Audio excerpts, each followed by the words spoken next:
So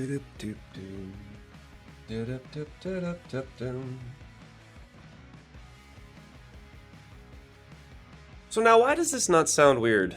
But it sounded weird earlier when I was doing my checks. Does it have to do with streaming, maybe?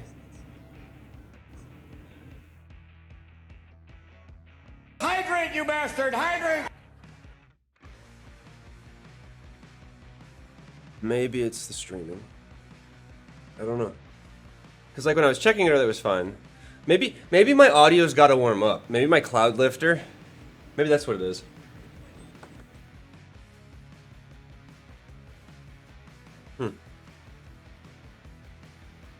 Because it's not there now. Weird. Yeah, maybe my audio needs to warm up. You know, it's not a tube amp or anything like that, but maybe it's got that kind of a thing. Anyways, hi y'all, I'm Kazlo. Welcome to the night shift, where we bridge that gap between yesterday and tomorrow. Today is August 19th, 2025. It's a Tuesday, which means patch day if you're a gamer. Possibly new releases if your new release platform follows a Tuesday release schedule, and it's also the second day of the work week for most people. I understand some of you are on alternate schedules and work different days of the week, and so your second day of the week may not be Tuesday. Okay, I get it. Let's just keep moving forward, shall we? That said, there's a lot of stuff going on. A lot of crazy shit in the world. It's on fire. And, in fact, it is only you that can... Yeah. So, that said, if you want some free shit from Battle State Games, specifically regarding Tarkov, you better get to it. The in-game code, or the on-website collection code, release coming soon, is currently available. You must have a PvP account to receive these freebies. If you do not, you don't get them. PvE players, sorry. Not sorry, I'm sure. I mean, it is who it is that's giving you free shit and emphasizing PvP, right? Let's be honest. So that means that Escape from Tarkov is probably coming soon. I imagine that we'll probably see it happen after the next wipe, or like in conjunction with the next wipe perhaps, so maybe the next Tarkov wipe will be the last one in early access. Is it exciting? I don't know that I'm excited, but I know that once it's out of early access, we'll play it some more, probably, perhaps. I don't know. Moving on. Fallout 2 season premiere is in December. We'll figure that out specifically when we go into the trailer here in a little bit for the react portion of this. Also, we have another video to watch in regards to the raft tractor beam issue that we've been flaming some people about lately. I investigated it and we found some things, so stay tuned for that. Ship Showdown, Robert Space Industries, the Sweet 16 is now in voting session. That's right. Pick your favorite ship out of the ships the community chose this year, culminating with the final round, round 8, I believe, which consists of the Polaris versus the Starlancer TAC. I want a new Polaris skin. Yeah, I want a new Polaris skin. So everybody needs to vote for my Polaris because, let's be honest, she's a good ship. She deserves to win a purple skin. And we do like our purple skin. Speaking of skin, skinwalkers, daywalkers, vampires. Vampires, that's the one. Vampire the Masquerade 2 is coming soon to a shelf and a digital storefront near you. Hopefully. We've had this happen before. So maybe this time it won't be a false flag operation, and we'll actually see Vampire the Masquerade Bloodlines 2 reach fruition and the store shelves. October.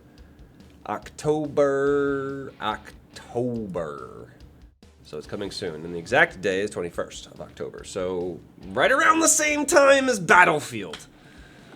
Good thing Vampire the Masquerade is only an RPG, which doesn't usually take precedence over a shooter game, except for when that shooter game is brand fucking new and just came out, and it's the newest iteration of a series that's been shit for a while for me. So, yeah. We'll play both. Speaking of games and shit, Arrowhead Game Studios' Helldivers 2 is coming to Xbox. This month, actually, August 26th, we'll see the release of Helldivers on the Xbox-owned platforms. Finally. Good news for all of y'all that play on Xbox. I don't know if there's any type of crossplay. If there is, great. We get to crossplay with our Xbox friends. And because they're going to release a Halo ODST pack, we will probably be playing around that time. I didn't hate Helldivers 2, it's just not my thing, but I'll play it for Halo ODST in that crossover event. Probably. I'll at least buy the War Bond, right? Yeah. I'll at least buy the War Bond. Speaking of war, federal agents had fired weapons during an immigration stop in Southern California. Allegedly, apparently, I guess. On the videos, the uniformed officers are wearing masks and have police written on the vests. At least one is wearing a hat labeled CBP for Customs and Border Protection. They approach the vehicle and tell the driver to roll down his window. The driver refuses, and one of the others in the vehicle says, "What do you want?" Agents smashed the windows on both sides of the vehicle. The driver immediately drove away, and 3 shots can be heard in the video. The video doesn't show either officer being struck by the vehicle, but that was the justification that the officers involved, I guess if there were officers, justified as the reason for discharging their firearm. Nobody was hit by the bullets, thankfully. But, yeah, guys, you have rights. You are not required to do things in certain places and certain things. Like, if you feel unsafe and there's no badge, there's no warrant in this country, you have... Like, there are certain laws. I would suggest you look into them. Fourth Amendment protection, Fifth Amendment protections, and there's a bunch of other ones that I'm not recalling at the moment. But, yeah, you have certain rights, especially during traffic stops. And in order to be stopped in the first place, they have to have probable cause. And I don't think that wearing a COVID mask or being brown is actually probable cause to pull somebody over, unless you're running on an immigration kick and you're doing basically Gestapo work trying to make people disappear. I don't care.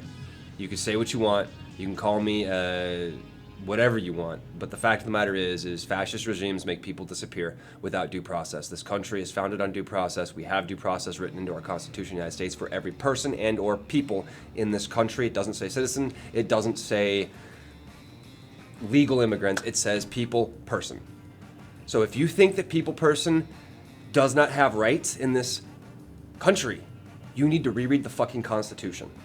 It's very clear in that aspect, right? People and persons, not we the citizens, not we the legally allowed residents, we the people. People and persons. That's the important words in the Constitution that matters. The citizenship is only mentioned when it comes to states, and states having a citizenship. And when you have rights, like, those should not be infringed upon. Has nothing to do with how you get to this country, whether you're a naturalized citizen or not. Those aren't requirements to get basic fucking protections in this country. Just being a person or a people in this country gives you fucking protections. Look at the fucking corporations. They're not actually people, but they are under the law. That's the news. Now we'll get into the React segments. All right.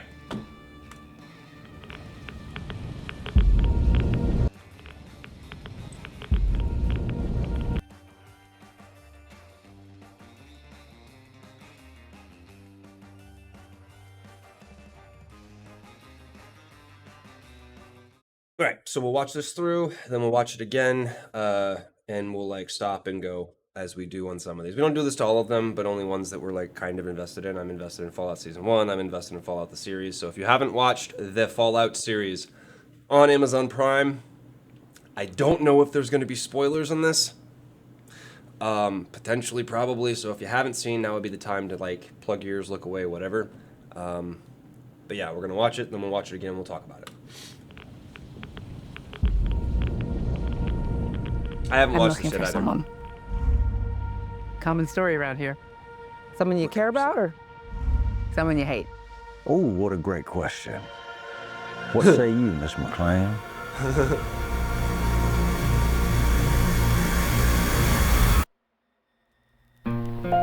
Miss McClane. Why would my dad go to Las Vegas? Oh, he knows. You want to know why the world ended? It started here with one man. It's all over, but the cry. Cooper Howard, star of the silver screen. And no, Like yourself, I am the very best at what I do. but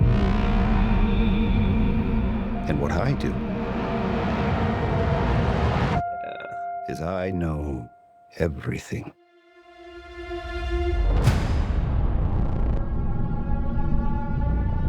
I know there's a war coming. The bombs will only be the beginning. My concern is that you would do just about anything to save your family. I think you are actually quite a violent man. You just don't want to kill me yet.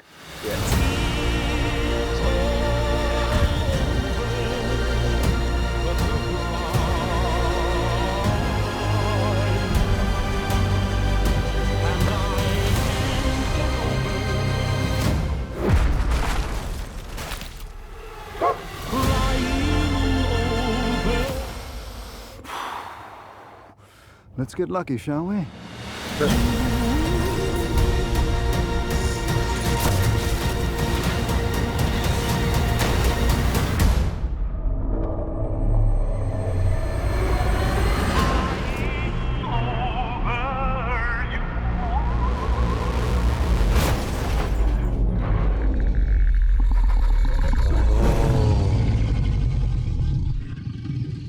I defer to you about what to do in this situation.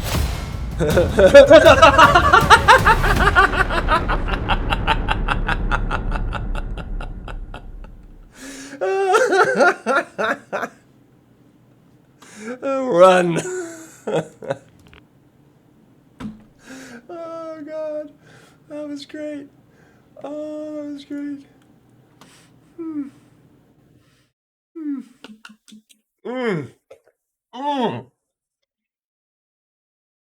Here's the thing. First thing, before we even start talking about anything, you know someone understands a universe when watching that universe in another medium makes you want to play or read or watch the original inspiration, right? When you watch the trailer for a Fallout game or for a Fallout movie based on the Fallout games, and your immediate reaction throughout the whole thing is, oh my God, I want to go play Fallout New Vegas, you know the people creating that art did their homework.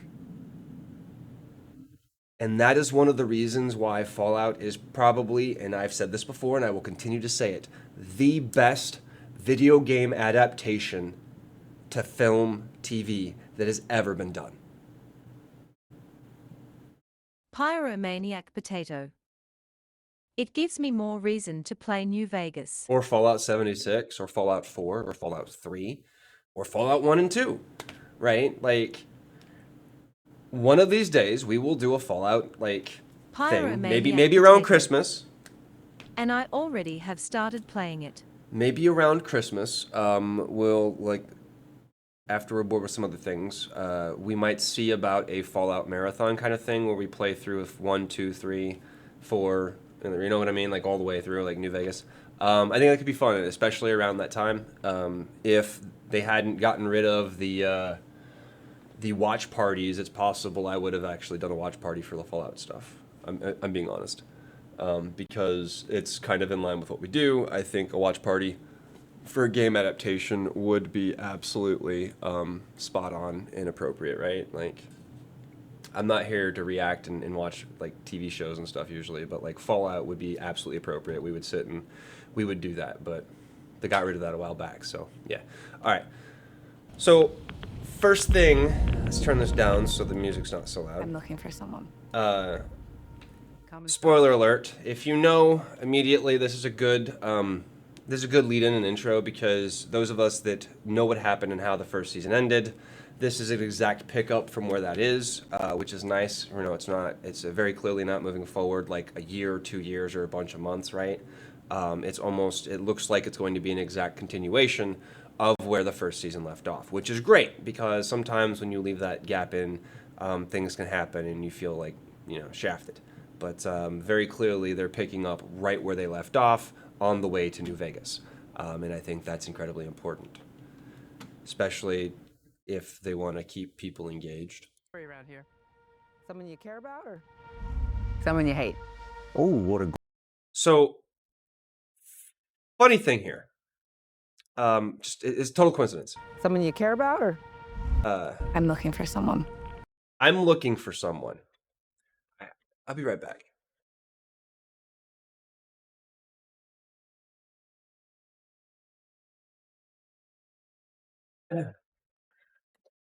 This is the funny thing that I like right off the bat. I was just like, oh my god, that's fucking hilarious. And the reason why it's hilarious is because one of my scenes actually starts this exact same way. Right? Alex, I'm looking for someone. Now, her response is very different than mine. Common story around here. Someone you care about or someone you hate? Right? Obviously, context, but the response is, aren't we all? Sadly, our clientele is mostly one-sided during the afternoon, and our girls are on break for the next month. Right? I just thought it was funny that that's how this starts, and that's like one of the scenes in my pilot TV show thing. And I don't know. It was just hearing that like that. I was like, oh, immediately, that's what I thought of, right? Crazy. How similar like a line or a scene can start, right? This is the opening of this trailer scene, and it just immediately, sorry, moving on. Oh, what a great question. What say you, Miss McLean? All right, Miss McLean, I should know that name, and I don't. I mean, I do, but I don't. New Vegas, McLean.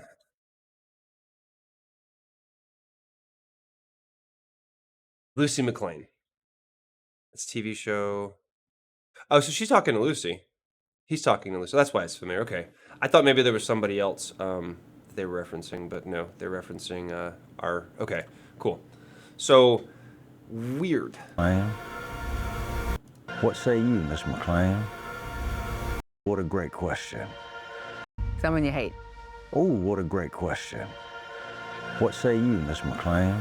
That's an interesting choice of dialogue in the way this plays out, because she's getting ready to say something, but then he immediately cuts her off. And the question is why? What's he interrupting her? Maybe because she's going to answer immediately, like, she's kind of naive and still learning, and he's maybe trying to silence her and prevent her from saying something. That's I would be like a subtext, I guess. Because like what he's saying is, what do you think? When in all actuality, she was getting ready to say something. And he probably knew that, right?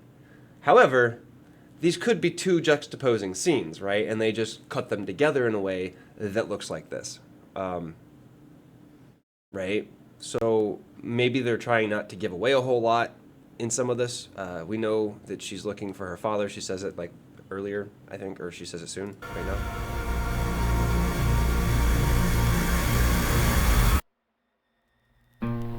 Okay, she did. She said it earlier. It's mentioned.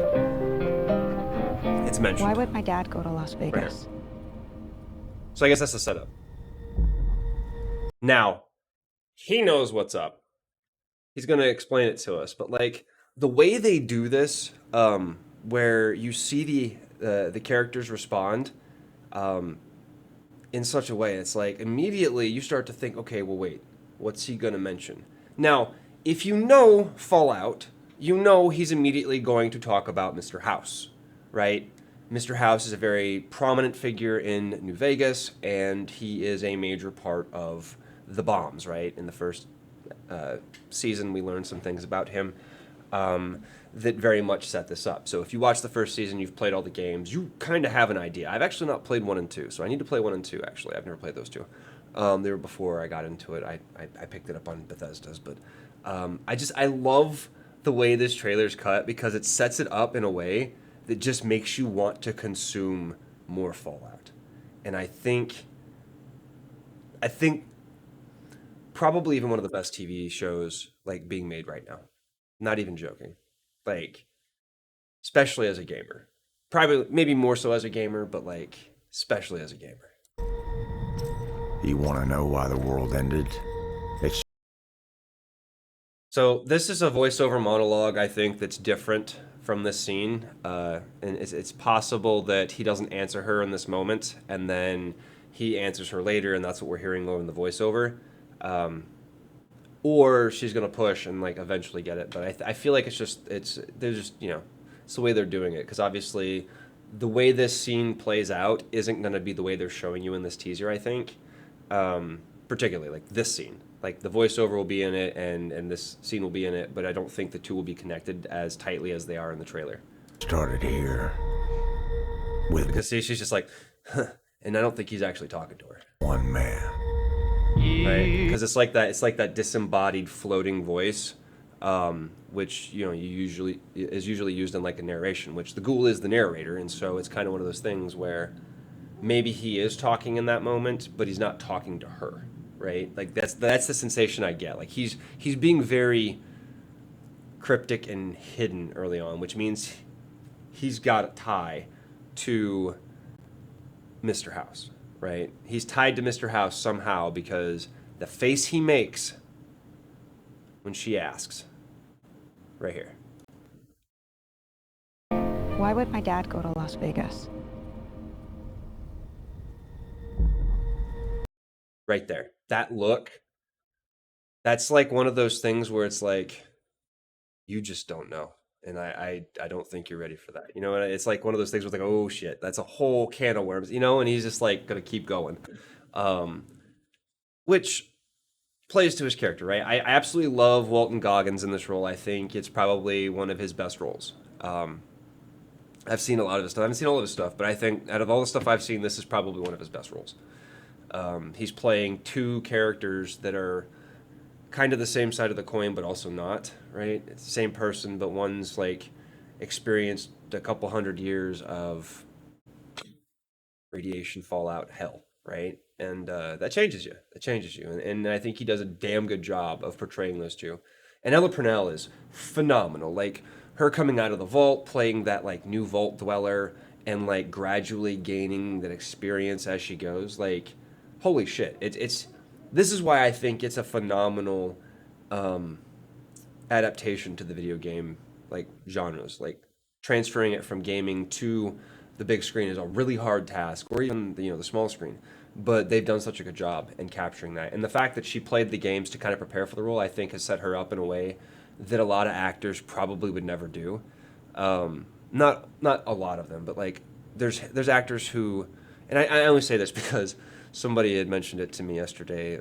They said you do a lot of gaming stuff on TikTok or Instagram or something, and like, what are you doing?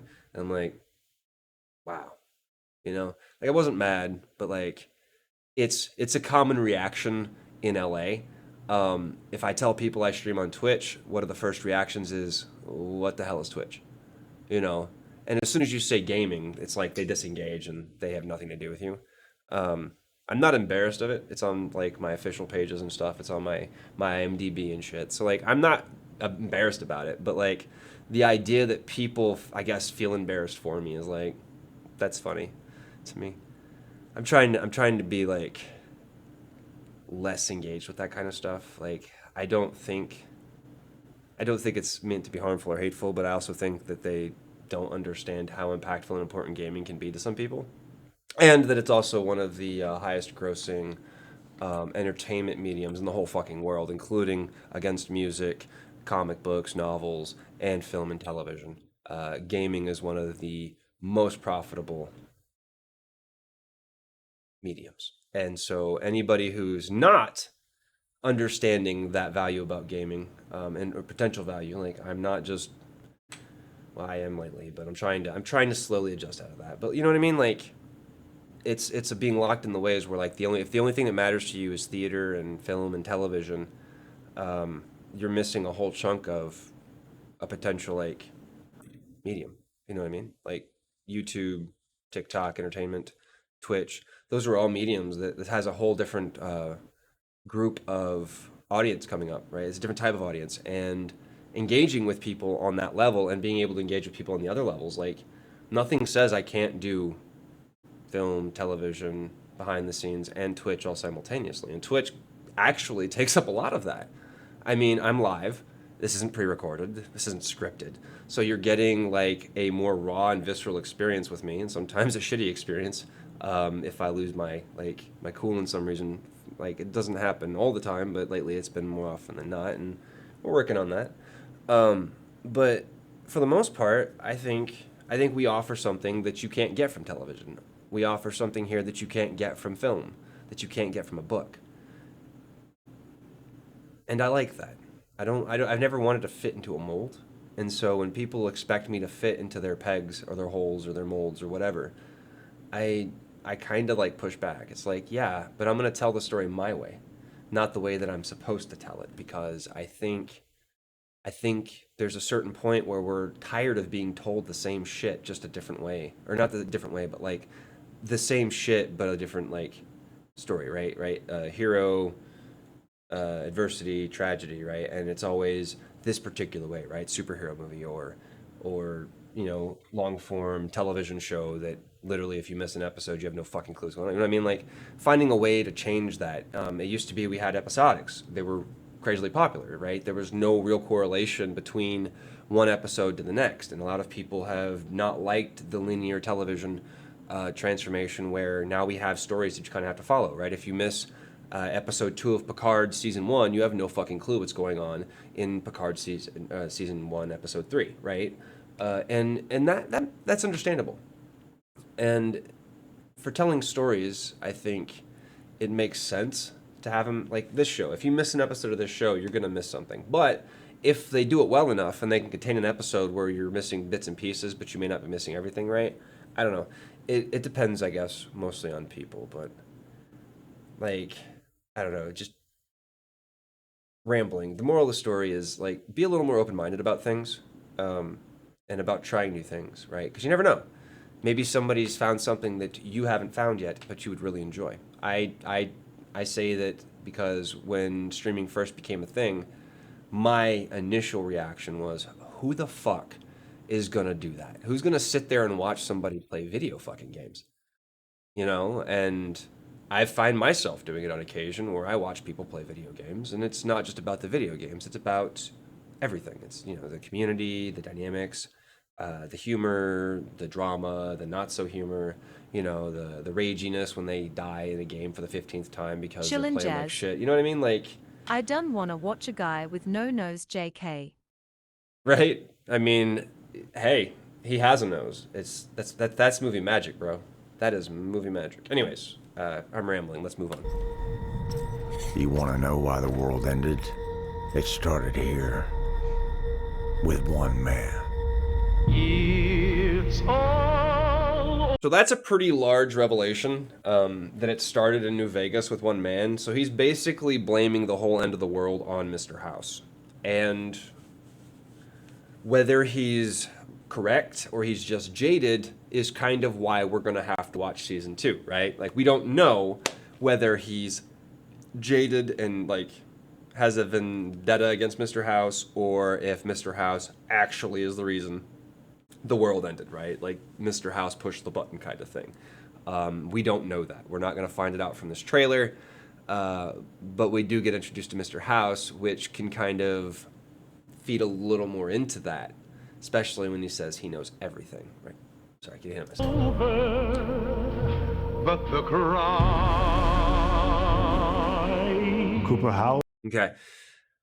This is just Chillin' jazz. freaking awesome shot. Is that in the game too? Is what in the game? The Lucky 38? Yeah. The casino's in the game. It's just, it doesn't look like this. It's all run down and shit. This is before the bombs dropped. They're doing a flashback here. Because it looks like this. This is what it Chill looks and like now. Jazz. The Vendetta versus Truth. No, he's not in the game. The ghoul is an original character specifically for the TV show, as is Miss McLean. Yeah. Lucy's character is also made up. They don't actually exist in the world as far as I know. Now, their names may be in there, Howard or whatever. They're canon, obviously. This is canon to the Fallout universe, I believe, and that's the other reason why this is good adaptation, because if you can if you can adapt BB a Darthras. game, I watched the first season, was not that bad, looking forward to the second one. if you can Chill and Jazz. New content is better than going based only by game lore. Yes, and I think they're doing the opposite of what they did with Halo. Halo ignored the games, ignored the novels, and just kind of did their own thing. And I think 9 times out of 10, that is what a gaming adaptation becomes, is the director's rendition of that universe or that world. And it completely shits on, 9 times out of 10, all of the fan expectations and what the fans want from an adaptation of that world. They want a world that relates to them. The problem is that corporations and big monies all want to create products for 13-year-olds because that's where the big monetary spend is, because they can fucking milk their parents dry, because parents right now are giving their kids anything they fucking want. At least that's the way it looks when people who are over the age of like 25 are like, hey, when are we getting a game that, like, you know, modernizes Pokemon for those of us that grew up with it, you know what I mean? Or the 42-year-olds that grew up on fucking Pokemon. It's like, hey, when do we get our adult version of Pokemon? Or Star Wars, right? George Lucas is always saying Star Wars is for 12-year-olds. Well, that's the problem. If Star Wars is for 12-year-olds and you hook the entire nation's 12-year-olds on this product and it's always for 12-year-olds, you're never going to have a sustainable audience, and you're always going to create a disconnect between your older audiences and your younger audiences, because even if a person can hang on to that 12-year-old inside, as an adult, they want to see these characters, these themes, these worlds evolve and mature in a bit, right? There's the Young Jedi novels, which I will argue are more childish, more kids glovey than, say, the proper Star Wars Legends novels, which actually involve people dying. Pokemon Fortnite. You know, like, there's a very big difference. And the reason why so many fans of Star Wars are like, Lucas's Star Wars is not my Star Wars, and I'm going to be honest with you, isn't because Lucas's Star Wars is terrible. It's not. It's great. It's amazing for 12-year-olds. And for the family as, like, a group outing. And the story is like, good. And the original movies don't really feel like they're made for 12-year-olds, right? But then when these kids who grew up on these movies decided they wanted to learn more, they wanted to engage deeper, and they started reading novels, things with a little bit more meat, right? They read things like Lord of the Rings and Dune. They need novels that have those kinds of ideas and themes, those adult contexts that you're not going to get in a 12-year-old's program. And so the expanded universe gave us that adult version of Star Wars. And so that adult version of Star Wars, and the reason why so many fans of the expanded universe are fans of the expanded universe and not Disney's shit and not Lucas's stuff, is because that whole idea, and I don't mean that Lucas was wrong with that. It worked for him. It was amazing. But I think that mentality only worked initially. It only worked to start the franchise. And because he stayed in that mindset, that's why episodes 1, 2, and 3 received such criticism. Not because they were necessarily bad, but because Lucas was stuck on this idea that it's only for a 12-year-old, while trying to make it more mature at the same time, right? There's like it's like a disconnect. I feel like I didn't hate the movies, but I felt that they were really childish, and like the themes they were covering kind of seemed dumbed down. And as an adult, it felt a little bit like, well, what the fuck are you doing? And I had been reading all of the expanded universe at that point, so I'm used to this mature, aged Star Wars universe, and Lucas kept giving me the same 12-year-old, breadbasket. And I at some point, I think I completely disconnected from Lucas's Star Wars, and that's why today you won't see me engaging in a lot of Disney Star Wars, because they're using that same ideology that it's for 12-year-olds Chillin' because jazz. that's how Disney runs, and I can't get I behind thought that. it was gonna be like Empire Strikes Back Return of the Jedi level continuation. Chillin' jazz. So I gave up on it. No, they completely ignored all that though, because so the issue I think is all that stuff's been done in the expanded universe. That whole period between end of Return of the Jedi all the way up until like the time frame that they're using for their new reboot world with the Disney stuff. Um, Understand the expanded universe was never part of the mainstream Star Wars universe, but I just explained why for most of us that aged out of Lucas Star Wars into the expanded universe, I explained why. And I think that's a valid explanation. I think it covers not maybe not all the nuances, but I think it's a very straight logical connection to say that as we as 12-year-olds or young adults aged up and we started being Chillin' exposed jazz. to this, we Valid. changed. And it's not that I believe Lucas is stupid or he's a bad director or like I don't think that at all. I think Lucas is amazing talent and he's a goddamn genius when it comes to his films. But I think he's so connected into his own world and his own beliefs that to a point he's creating what he wants for his fans, but not for his fans, right? For the fans that he pretends they are, right? For the 12-year-olds and not the 25-year-olds or the 30-year-olds or the 60-year-olds that actually watch this stuff. And in fairness, a lot of people can just watch it and not have a problem with that. And I'm not knocking you. I'm not trying to say you have an issue, but the difference is I grew up with a more adult version of Star Wars, and so going back to that 12-year-old kid's version of Star Wars, I can't do it. I can't do it. It would be like watching Fallout and playing the game and seeing this like basically a red band trailer with explosions and shit and guts flying everywhere, and then trying to see it as a fucking like Fortnite game where nothing Chillin' actually jazz. happens and nobody dies and shit. Lawrence Kasdan was the genius writer behind the films and Indiana Jones movies too. No, that's not true. Steven Spielberg is the genius behind Indiana Jones. Lucas was the producer that helped that genius shine.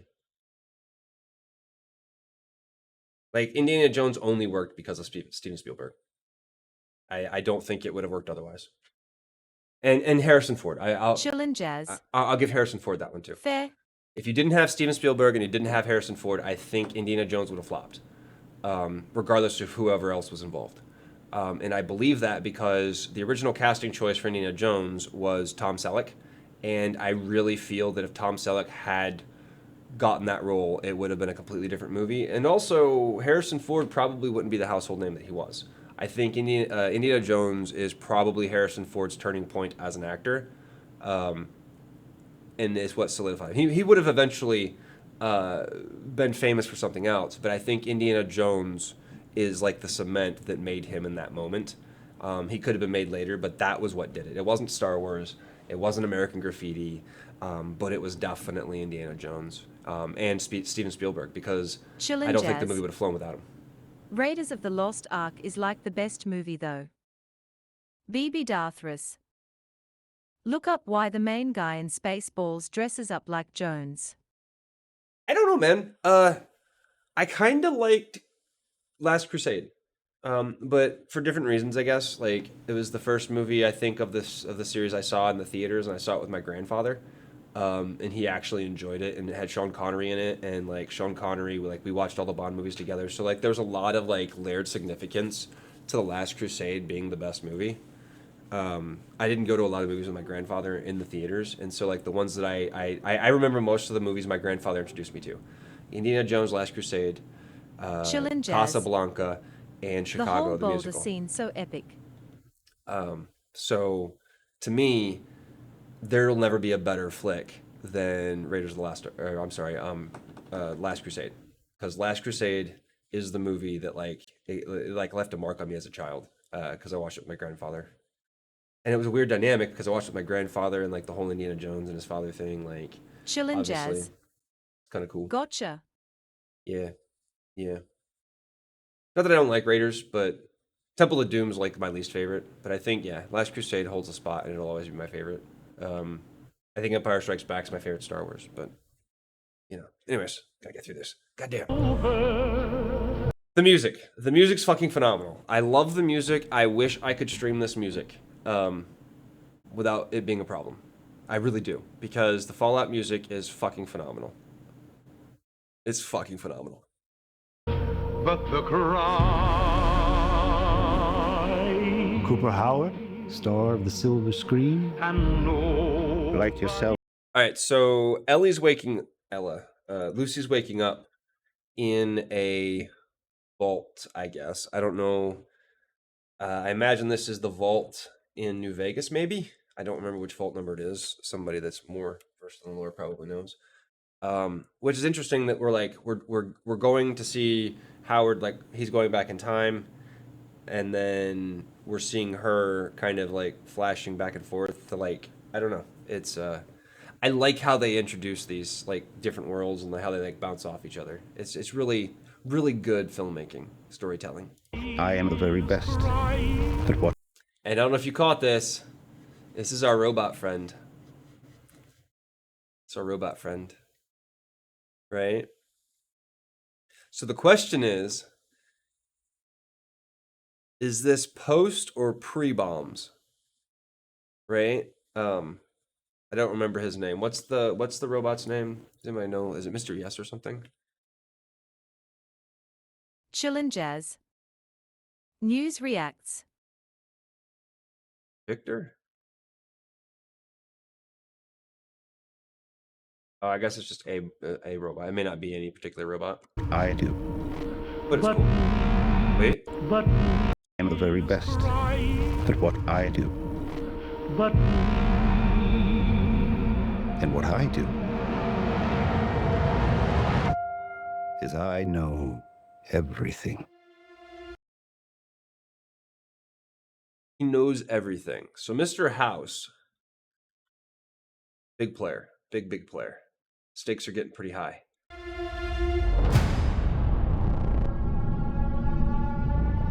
I know there's a war coming. Okay, so he's foreshadowing the bombs coming war. will Now what's happening is he's talking about what's happening in the past, while they're kind of foreshadowing the season in the future, right? Which basically what he's saying is there's a war coming, and there's another war coming too, right? So there's a war coming in the future, and that's why he's saying it, and they've lined it up in the trailer Chillin' like Jazz. this. Spoiler alerts. Yeah, we did that like 5 times when we first started. So here, we know he's back with the Brotherhood, and he's apparently a good soldier with a heavy heart. That's what this is telling me. only be the beginning. Now this is clearly the Legion. This is Caesar's Legion. I don't remember the times. I don't remember when this takes place. Before New Vegas. Do we know yet? Let's see. Let's see if there's a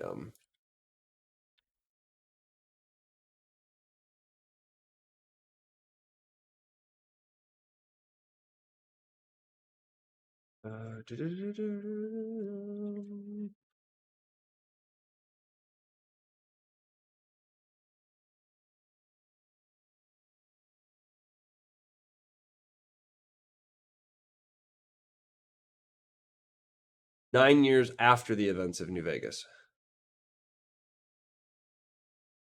Okay, so this is after Fallout New Vegas. So this is after we've encountered the Legion as the Wasteland Wanderer. That's so fun. My concern is that you would do just about. Novak. He's in Novak right now. That's the hotel, the dinosaur hotel. So this is Novak, which is right outside of Vegas. My concern is that you would do just about. This is in the past. Volt Tech. She's very important into how the bombs dropped. So this is foreshadowing that we're going to get more on that particular story as well. Anything to save your family.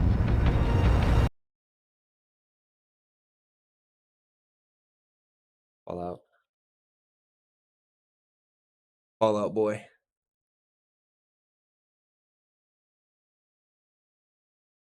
So what I see in this And the way they're cutting, right? They're going from Vault Tech About anything to to save him, right? Anything to save your family. your family. And he's looking at this, and it's just foreshadowing. They're setting up that the decision he's going to make, and my guess is he's going to do something for Mr. House that's going to set this whole thing in motion, which is why when he says at the beginning that you have no idea, but one man is responsible for this whole thing, like, this is where all this comes from, because we might assume he's talking about Mr. House, right?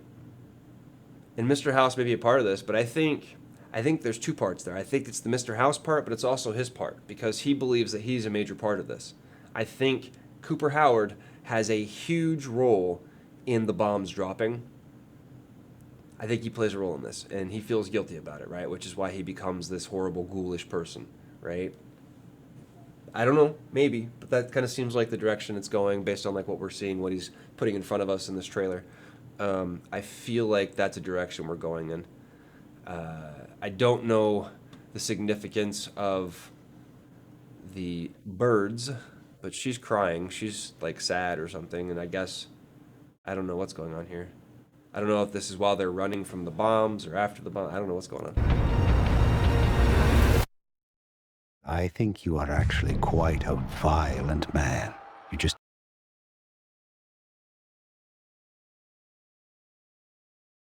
38. This is cool, the rocket ship. Lucky 30. So this is Mr. House's casino. violent man. You just don't want to kill me yet. So it's clear that the ghoul probably wants to kill Mr. House on his way back to New Vegas. Or when he left New Vegas, he swore he'd never come back, right? Like they could set that up and kind of tease that either way.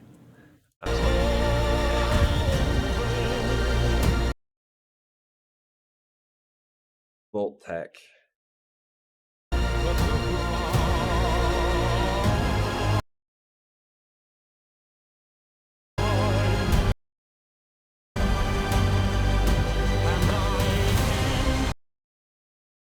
Here it is. Here it is. This is it right here.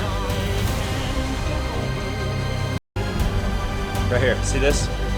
That's him. That's Cooper Howard.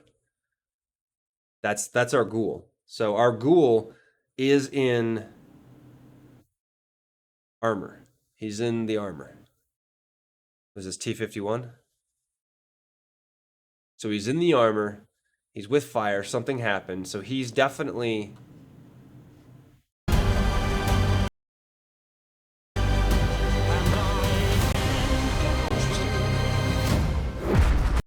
And that's just cool. Which is awesome too. Look how they set this up though, right? This grenade. They set the grenade up and then the dude explodes. Like that's amazing editing.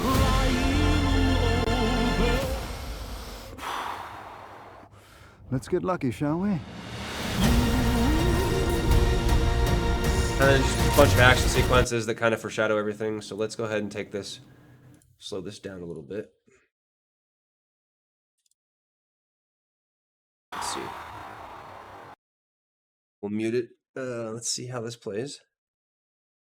Because I want to make sure I don't miss this. So he's jumping out of a window. This is the future. This is, oh, that was a casino. Hang on. That's the Wrangler? The Wrangler Casino? So we're going to have something happen at the Wrangler Casino.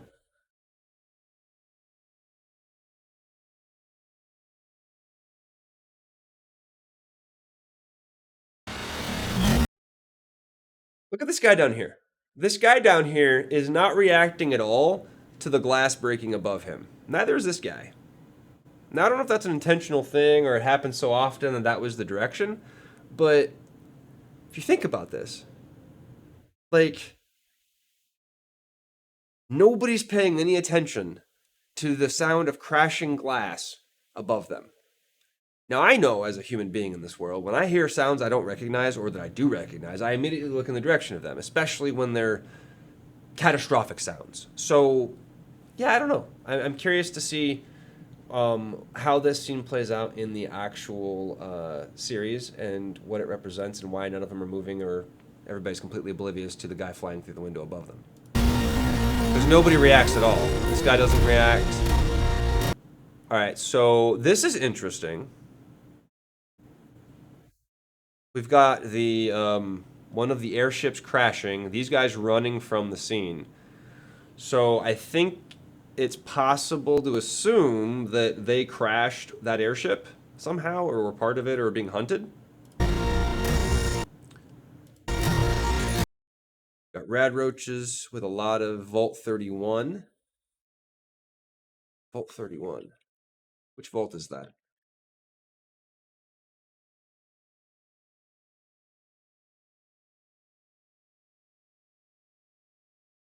LA Vault.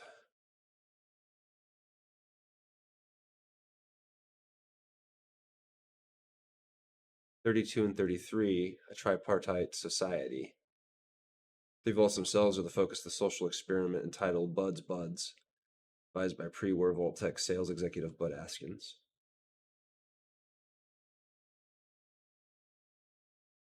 Okay, so this is part of the story's vault. This isn't like a pre-existing vault, so we're going to get more backstory on the three vaults, 31, 32, 33.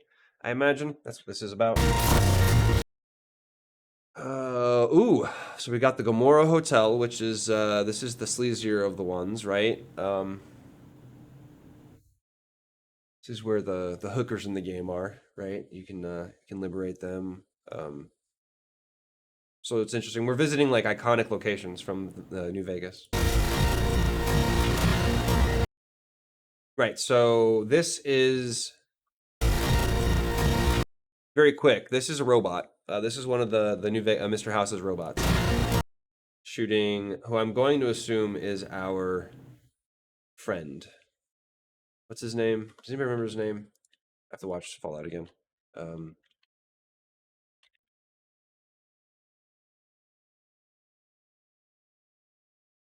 his name. Head of Steel.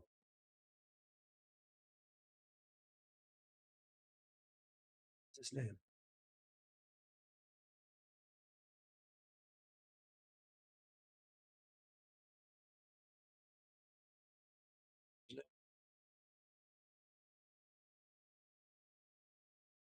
See.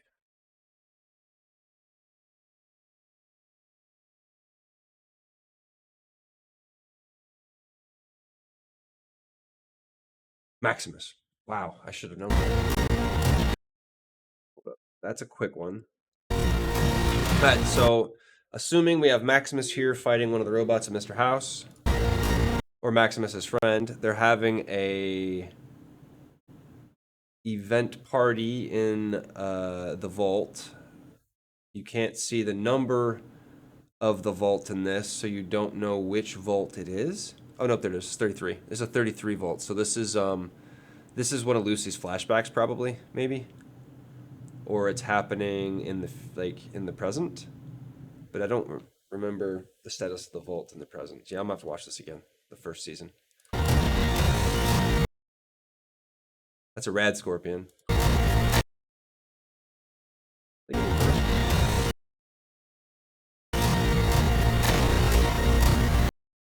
So we got ghouls. Tops. Is that the supermarket?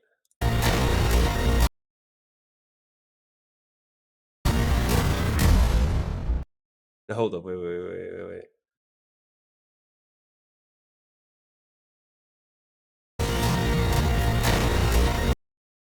So, okay. Take a look at this. The hood here is like really dipped in right there. And the top of the car right here is really dipped in. So, either he dents it when he gets up on the car, or they did a bunch of takes with this, and the dude like kept falling enough that he dented the hood, and they ended up going with a take that was further down, so the hood was already fucking dented in.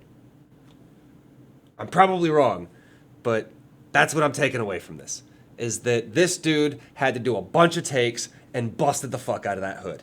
because there's no way that it's already busted before he hits it, right?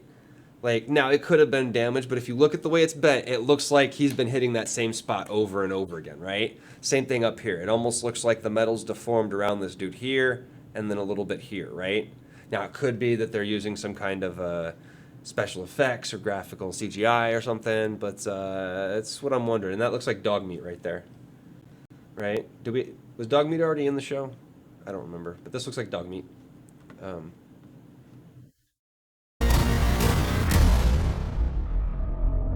And this is just a cool shot. I mean, the fact that she doesn't flinch at all firing this gun makes her look like a complete and uber badass.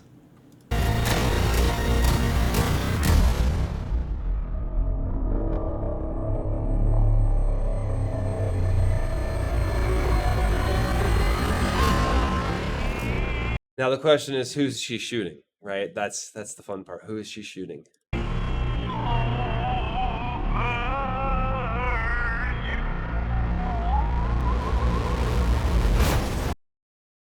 Right. So, Deathclaw. This is a Deathclaw. Anybody doesn't know, this is like the biggest, baddest motherfucker in Fallout. And I laugh my ass off at this because his reaction is the reaction of, like, is what your reaction to this thing should be. And I thought it was just beautiful. Like, the fact that it's these little moments of humor, right? It's like this one and then the moment they do the bear, right? Like, I love both those moments. And I'm not even going to pretend I don't. When we saw Rappaport in the first season with the bear, whatever they're called, yeah, that was fucking fun. Yeah, but yeah, I'm a sucker for that kind of humor where it's like, yep, no, we should probably fucking run. You know? I defer to you about what to do in this situation. And he doesn't hesitate, and that's what I love. Like, Defer to you about what to do in this situation. he doesn't even hesitate. Right? December 17th. Mark your calendars. And I think that's the greatest thing because, yeah, he doesn't hesitate. He knows you don't fuck with a Deathclaw. And I think that's an awesome message to be able to get across, especially since people had complained that there were no Deathclaws in the first season. And they said, don't worry, we've got something for you. Rude. And so the fact that they delivered so perfectly on the promise that Deathclaws would be coming, I think is kind of cool. Yeah, I think that's pretty cool. Serious Marine. Yeah. Looking good. Yeah, I'm excited. I want to play more Fallout now. Like, I gotta go through all of them, 1 through 4. 5, I guess, if you count 76, but that never ends, so that wouldn't even be a thing. But, like, I gotta play through the first one, the second one, the third one. I want to play them in chronological order, though. Like, I want to figure out what the order is to play them and then play them in order. I think that'd be fun. Not that it really makes a difference, but I think it kind of does. And I don't focus too hard on the story, but whatever. All right, so that was the first video. Only took us an hour. Right. Here's the second video. Okay, so Razorknock has been complaining about the raft for the last week. 2 weeks, actually, if I'm being honest. Hydrate, you bastard! Hydrate! And he's been saying, the button's not there, the button's not there. And so yesterday I got into my raft and I went and looked and the button was there. So I called Razorknock a fucking idiot and I thought that was the end of it. But then I happened to be in the same place he was, and I said, Razorknock, are you still here? He's like, yeah. I was like, invite me to your fucking group and let me look at this button, right? Because it just kept pulling at me. So I go in and I get into his hangar and I go into his ship and I go up into it, and sure enough, there is no button for the tractor remote turret in the back of the raft. Okay, well, I've seen this a few times. I got pissed about it on stream with the Polaris. And then I thought about it. I was like, well, wait a minute. If I've seen it on the Polaris, and I'm seeing it on the raft, there's got to be a way to make this thing happen, right? Well, 5 hours later, I figured out what the bug was, how to fix it when you have it. So this is that video, and it's pretty quick, straight to the point. But basically, you get into the ship. Only 5 hours later. You get into the ship, and you turn the power on and set nav mode to the current status, right? Turn the shields off, go to nav mode. Then you go activate the turret, right? And when you do this, every time, 100% of the time, you do not have a button on the tractor beam console. Every time. I didn't reproduce this on the Polaris because it requires the ship to be freshly spawned, i.e. destroyed, claimed, or like, you know. Then you come back, you can turn this off to fix this. You switch to SCM mode, right? Hold B, turn the shields on. And then you can go back, and the button will be present, and you can press it. And once you press it, it seems to be fixed. It's only seeming to be broke when you first spawn the ship in from destruction and or purchasing it and or renting it. So that is the fix. So anybody that says the raft has a broken tractor beam, it does. It actually factually does. And it can be fixed very easily. In fact, it doesn't take long. This whole video is 47 seconds. I went through the whole thing. It takes probably 1.5 minutes, 2 minutes to basically go from the front to the back, right? So just to be clear, there is a bug on the raft if you cannot activate the tractor beam turret, and I do believe this applies to the Polaris as well. I believe both the tractor beam consoles, if you do this particularly, you may not know you do it, but once you've done this, if you haven't touched those, it's possible they'll be broken until you go through this and do these actions. So yeah, there you go, Razor Knock. I've actually given you some kudos on the stream because, yeah. Thought there was another trailer. That might have been a one. I think there was something else, but no. Oh, yeah, there's one more thing. Razorknock. Midnight trailer. Did that release? Don't forget to vote, guys. We are in Sweet 16, Ship Showdown 2025, or 2950 Razorknock. or whatever. Yep, all three. So make sure to vote. There's some medevac versus the MTC. If you look down here, we have the whole layout for the next week. The M50 versus the Razor, the Gladiator versus the X85, the Zeus MK2 cinematic versus the Corsair, which I think is a joke. The Vulture versus the Mole, the Power Utility versus the Town. How is this even why isn't this the Vulture versus the new fucking like MISC salvager they really like? Who the fuck comes up with the I hate the community of Star Citizen sometimes. You guys make no sense. How is the Mole versus the Vulture even a valid it should be the new salvage ship versus the Titan Vulture ship, or like how are you going to compare the Mole to the Vulture? That doesn't make any freaking sense. I guess they're just the heavy duty careers versus I don't know. This just doesn't seem like a fair competition here. Doesn't seem like a fair competition at all. Because I mean, I don't know, maybe I'm just weird, I guess. I think you should compare ships, but Prowler Utility versus the Talon, I don't think either of these ships is great, but I'm gonna vote for the Prowler Utility over the Talon. Alien ships. How did an alien ship even get on? Oh, the Prowler is an alien ship, that's why. Fuck, okay. Yeah, this doesn't make sense to me. It's like a starter ship versus a not so starter ship, I guess. Fucking Talon versus an MPub. There we go. And then the Polaris versus the Starlancer TAC. This makes zero sense to me because the actual comparison here probably should have been between the Polaris and the Idris. But I think if they did that, it would fucking piss everybody off because everybody wants the Polaris and the Idris to get a best in show at some point.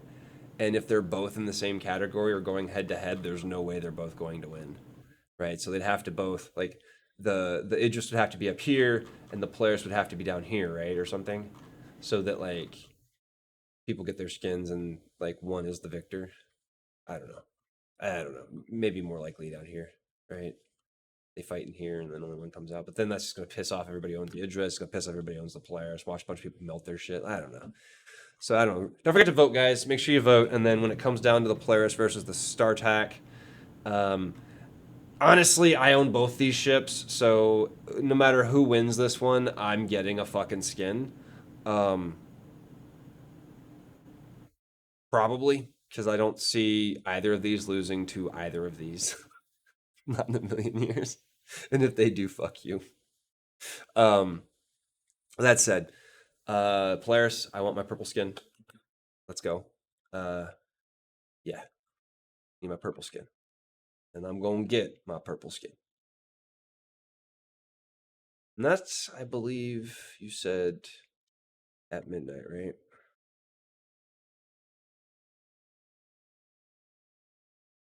At midnight.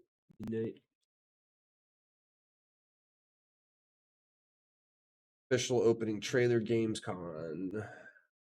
Midnight Intercession Cinematic, Epic Edition pre-purchase. Okay, so you are correct. Raise or not, we do have a few. Maybe one of these.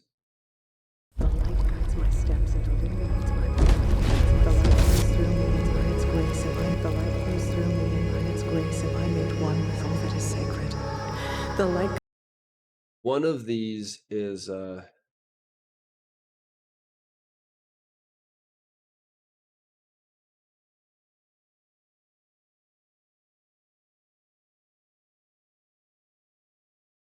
so IGN is basically publishing the Warcraft trailers the same time as Warcraft. Because the first selection when I look for the Midnight trailer is IGN's trailer. Then World of Warcraft, World of Warcraft, World of Warcraft.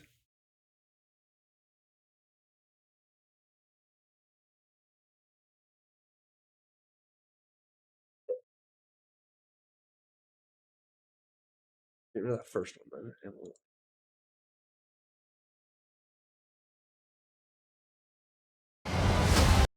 Okay.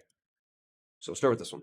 This is the trailer for Midnight, I believe, from Gamescom. So that was this week. Or to date, right? Gamescom?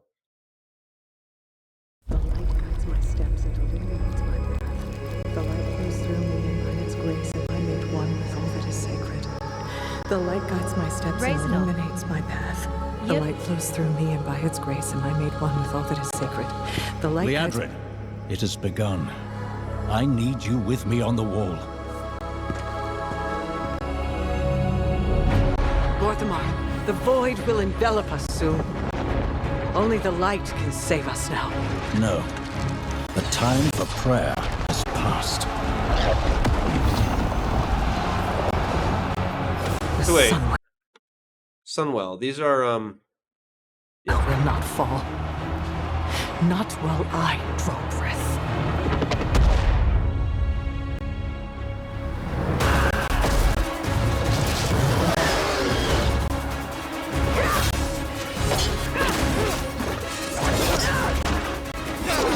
Little elves. I can see you grow weary. How much longer can you hold out? Flee and save yourselves. Liadrin, don't. Light be with you. You see? She understands it's hopeless. Soon, you all will. The light guides my steps and illuminates my path. The light flows through me, and by its grace am I made one with all that is sacred. The light guides my steps and illuminates my path. The light flows through...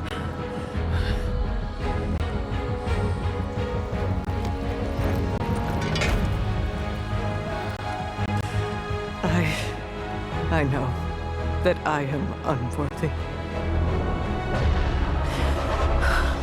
I don't know if I deserve your help, but I know my people do.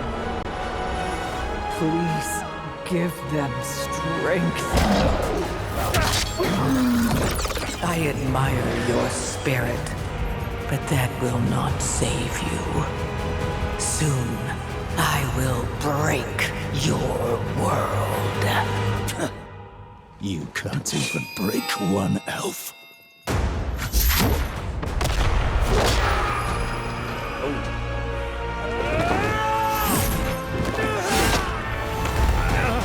This darkness comes to devour everything. And when it is finished, there will be no more light. Without your aid, we will perish. I beg you, help us.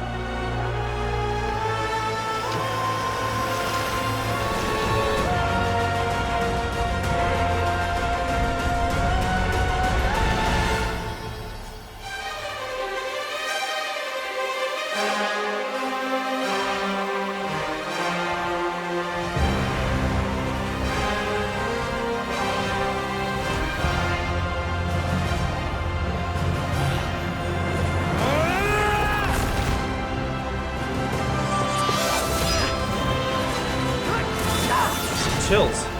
The Sunwell will not fall! Not while we draw breath.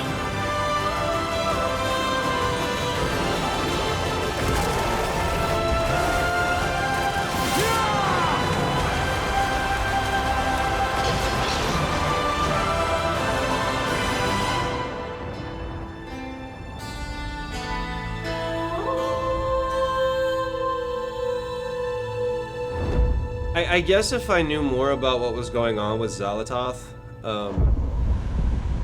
this would make more sense.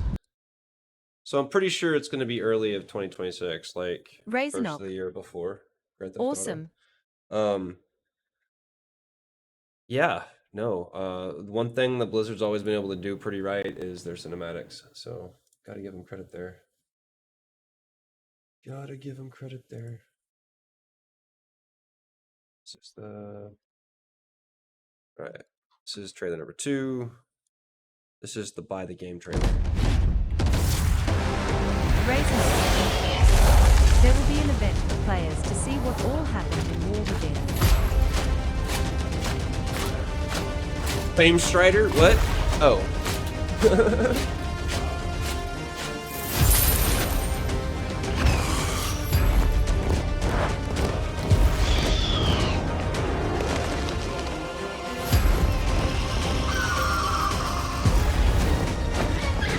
So Dragonhawk. So this is taking place in the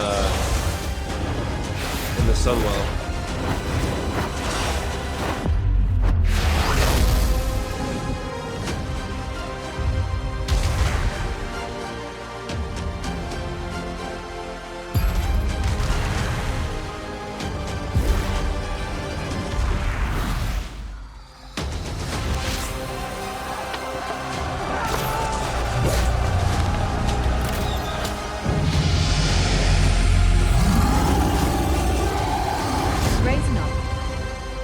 Silver Moon is the neutral capital for Midnight. Yeah. Interesting. Silver Moon's not a neutral city, though. At least it hasn't been in the past. So that'll be interesting. That'll be interesting. All right. Razornock. It will be. No, I just figured they would use Sunwell Island like they did before and would have turned it into a city or something, but that makes sense too, I guess. Razornock. An ascension of all. The light flickers, and in its trembling glow, you still cling to hope. How quaint.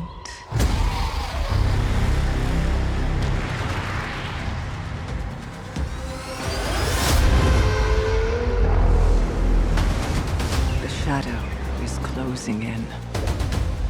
It hungers to devour everything.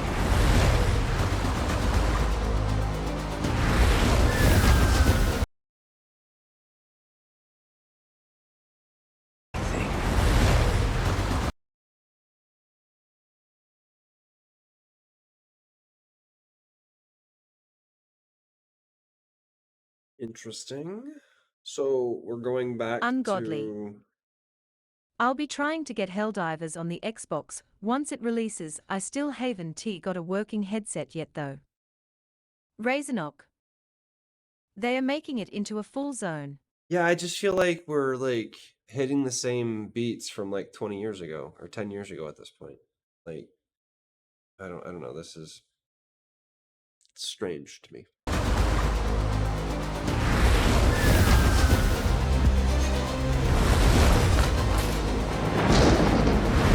Okay, Void Storm I'm gonna like. Our kin, our hope. We cannot succumb to fear. We must not falter. There will be no victory. Razornock. What's the prey feature? And new PvP battleground. What's that? Ungodly. I just realized I lost my sub. Did you? Thought she resubbed already. Like, Razornock. Prey is hunting mobs.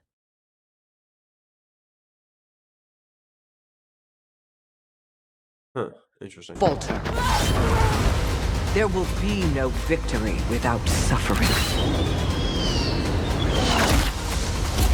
So new allied race, the Haranar. Suffering. What are the Haranar? Like a troll hybrid or something? No victory. Ungodly. Like troll elves. I thought so, but it looks like my bank stopped it. Oh shit.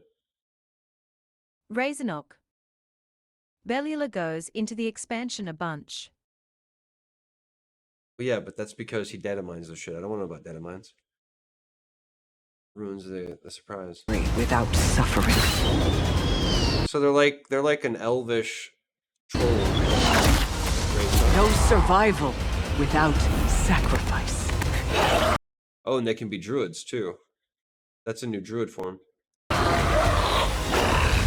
feel it, don't you? Wait, what? Ooh! Demon Hunter gets a new spec? The call of the void, that devouring host, with no mercy, no equal. Razornock. Come, Shadow little lights, Interesting. and be extinguished. The darkest night falls upon us, but if we stand together, the dawn will come.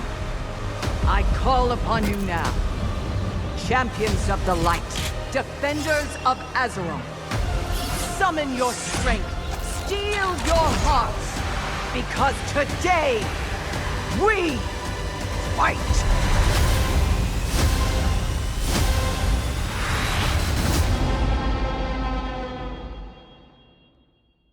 They are making a very compelling case to pre-order. They really are.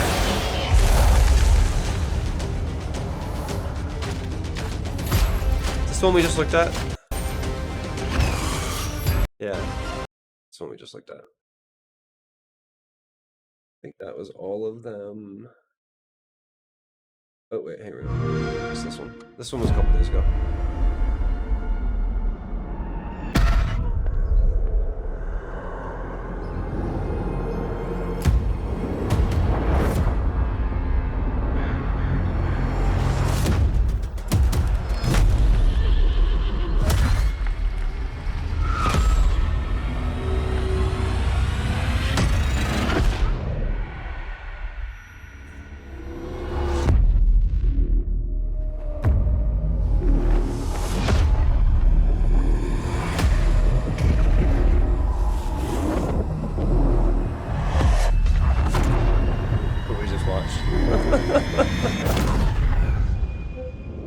I think there was something else they revealed too, though. Kingtown.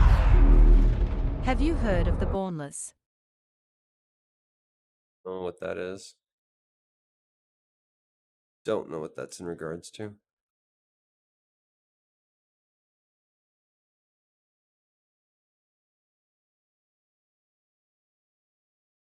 Yeah, that's just cinematic.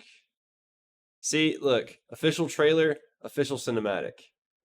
So these are not the same, huh?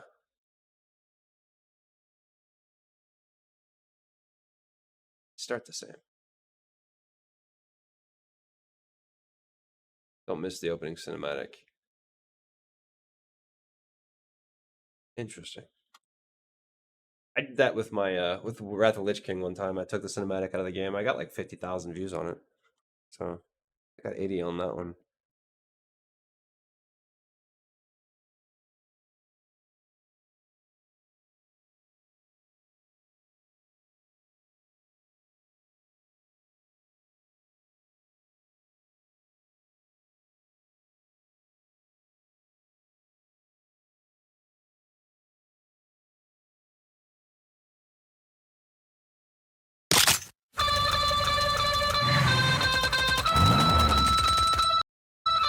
Welcome to Farmers Island, traveler. We hope you enjoy your stay.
Kingtown.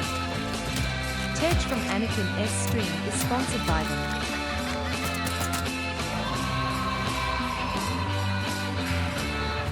Kingtown. Looks fun.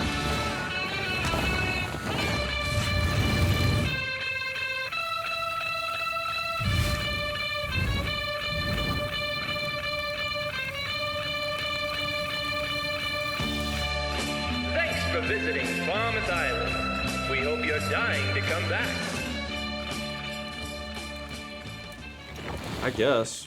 I have zero desire to play that. Zero desire. It looks like just a bunch of fucking scenes thrown together to try to sell a game, but nothing in that trailer screams out to me. Not to me. I don't play those types of shooter games though either, so doesn't like I don't know anything about that. It doesn't tell you anything about the game, I guess. Like at all. Like not even enough for me to want to like join the playtest and see what's going on with it because it's just a bunch of like horror stuff and yeah, it's one of those always online PvP only games. I'm not playing that shit. I have no desire to play that. Doesn't even look appealing to me. I have a desire maybe to know more, but not much of one. It looks like one of those games that's what's that game like Dying Light or whatever that just like spawns a bunch of people and then you just go kill the people. Serious Marine. Welcome off to tear apart my PC Fuck yeah, and dude. upgrade 3 parts. Hell yeah. Get that shit going. Get that shit going. Guys, I'm not saying this is a bad game. Right? Raisin Boneless, Bornless is just not Serious Marine. not something that's up my alley. I would what I would do is where's that? What's it called? It's called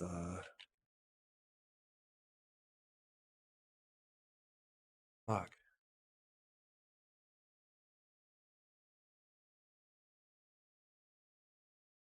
Kingtown. It's a extraction horror. Yeah, no desire to play that. Serious Marine. Hopefully it goes smooth. I got the Mobo RAM and CPU. Cheers, boys. I'll catch you on the other side. I'm gonna try something here. I want to see something. I haven't watched this trailer, but we're gonna watch a different trailer from a different, like, Lovecraftian horror style-esque type of thing, and I'm just curious. Your world is bleeding. You can just about smell the brimstone. A storm is brewing, and you're the butterfly. Witness the legacy of those who were brave and dared to dream. True power can shape the world to your will.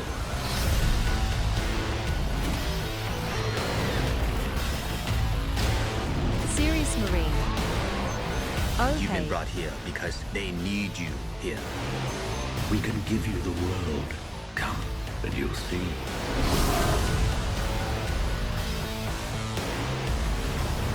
We're agents of chaos. We do what Serious is necessary. Marine. You caught my attention before I could leave. This looks like something. Find us, or we'll find you. Whatever your reasons for being here, you bring a reckoning.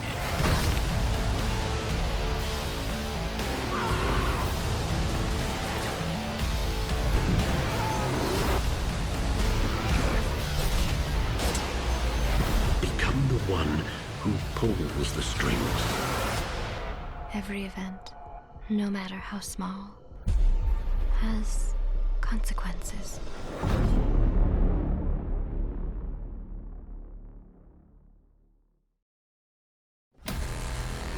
Your world is bleeding.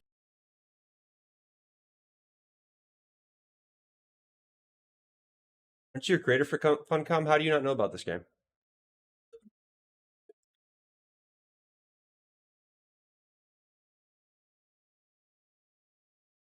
Now, I'll be honest.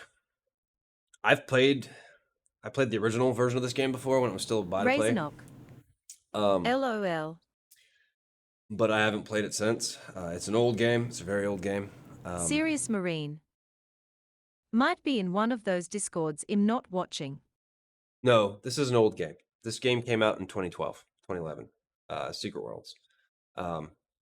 And I was curious because I think interest in a title very much can be generated by a trailer.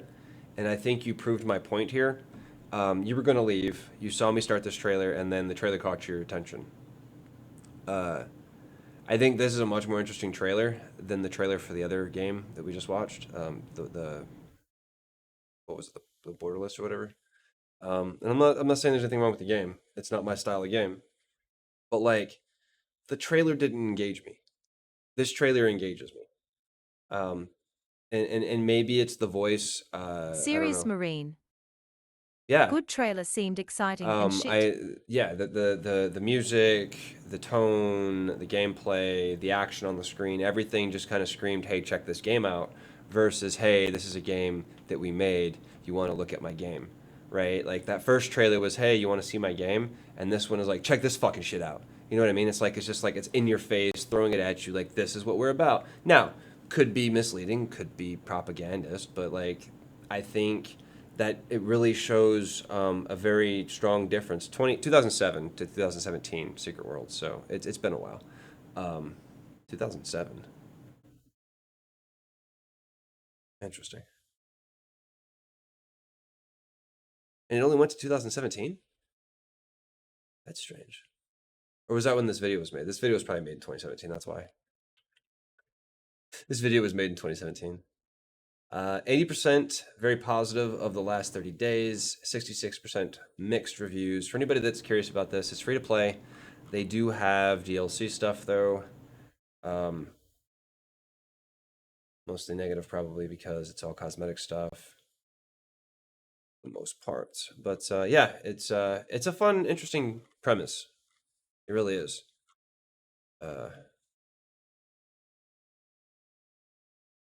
Autism required, spooks galore, Star of David spotted, results may vary. Gameplay has a lot of design balance issues. The story is simply one of the best out there. Love the game. One main storyline that can continue throughout the game and go to other areas. You can't choose where you want to go other than where it tells you unless you have been there before to unlock the portal and then do repeat quests if you like. So yeah, it was an interesting. The original game, what caught me was it was like a Lovecraftian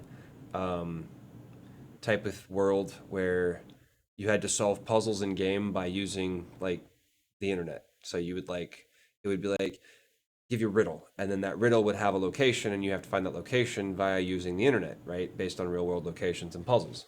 So like, yeah, it was really cool premise. I don't know how well that worked because they rebranded to Secret World Legends very shortly, I think, after releasing the game. So it was much like Rift in that aspect where they released nice it. cargo lifts on Tressler broke again.